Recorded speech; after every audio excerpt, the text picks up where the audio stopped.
Europe और America में कोई किसी के साथ नहीं रहता। न सास, न नंद, न देवरानी, न जेठानी। जहां सिर्फ मियाँ बीवी की गुंजाइश है, और बाज जगह तो मियाँ बीवी की भी गुंजाइश नहीं, जिसके साथ जी चाहा, जिनसी हवस पूरी की और फिर अपनी राह ली। औरत पर मर्द की कोई जिम्मेदारी नहीं, और मर्द पर औरत की कोई जिम्मेदारी नहीं।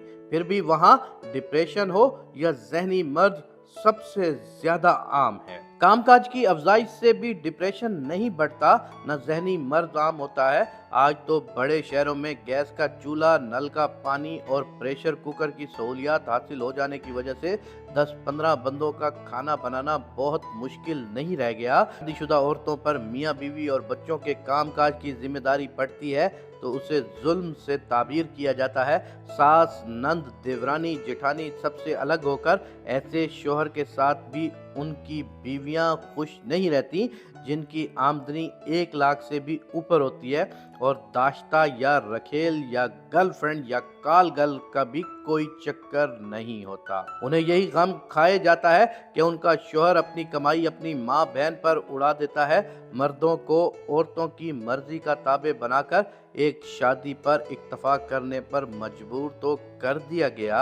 अब रहा मर्दों की एक से ज्यादा शादी का मामला, तो उनके लिए अलग अलग घर फराम करने की मांग बदकारी को जन्म देगी। अमल ना करने के जज्बों को परवान चढ़ाना और अज़दवाजी जिंदगी को जंजालो वबाल मुसीबत, मर्द की गुलामी और बच्चों को कांधे का बोझ समझना डिप्रेशन की बुनियाद है।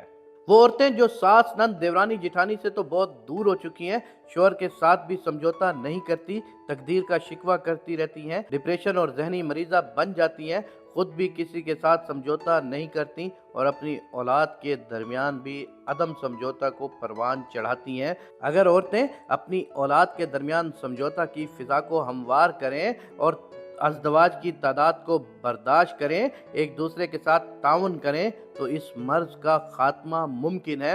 वरना औरत को शोहर और बच्चों को खाना बनाने की जिम्मेदारियों से भी मकत समझा जाएगा। काम काज करना पड़ जाए तो उसे जुल्म कहा जाएगा। एक से ज्यादा बीवी के लिए अलग अलग घर फराम करने के लिए कहा जाए तो बस जना ही आम होगा। जो शादीशुदा मर्द एक औरत पर कनात ना करके नाजायज ताल्लुकात कायम करेंगे, उनके बेटे माँ बाप के दरमियान